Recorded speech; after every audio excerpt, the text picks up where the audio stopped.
আসসালামু আলাইকুম। দেখতে পাচ্ছেন ডিসি পাওয়ার সাপ্লায়ারে কোনো শর্ট দেখায় না।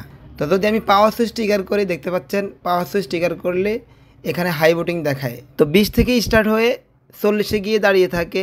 এটা হচ্ছে high বুটিংয়ের symptom.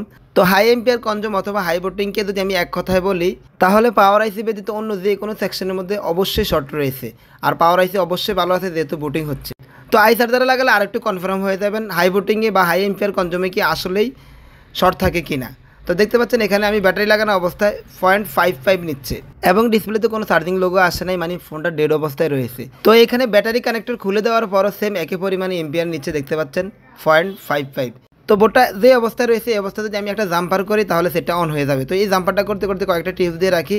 I চার্জারে auto ampere নিচ্ছে, মানে ব্যাটারি খোলা অবস্থায় এম্পিয়ার নিচ্ছে, তবে পাওয়ার সুইচ ট্রিগার করলে রিডিং আসে, মানে হাই রিডিং আসে। এই ধরনের ডেড ফোনগুলো যদি আপনি ভেবে থাকেন যে শর্টের কারণে এই ফোনগুলো ডেড হয়েছে, বিষয়টা এমন না। সবগুলো সেট যে শর্টের কারণে হয়েছে এমন না, কিছু কিছু সেট অন্য অন্য সেকশনের সমস্যা থাকতে পারে, যেমন এই মোবাইলটা।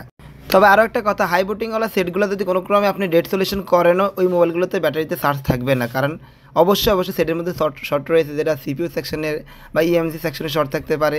তো এই ফোনটা তো এই সেম আলাদা একটা সমস্যা ছিল, ব্যাট অন আইডি, মানে আইডি ব্যাটারি আইডি লাইনের সমস্যা ছিল। এই আইডি লাইনটা জাস্ট আমি জাম্পার করে দিছি, কাজ হয়ে গেছে। তো ভিডিওটি ভালো লাগলে অবশ্যই শেয়ার করে দেবেন আর আমার পেজটি ফলো করে দেবেন।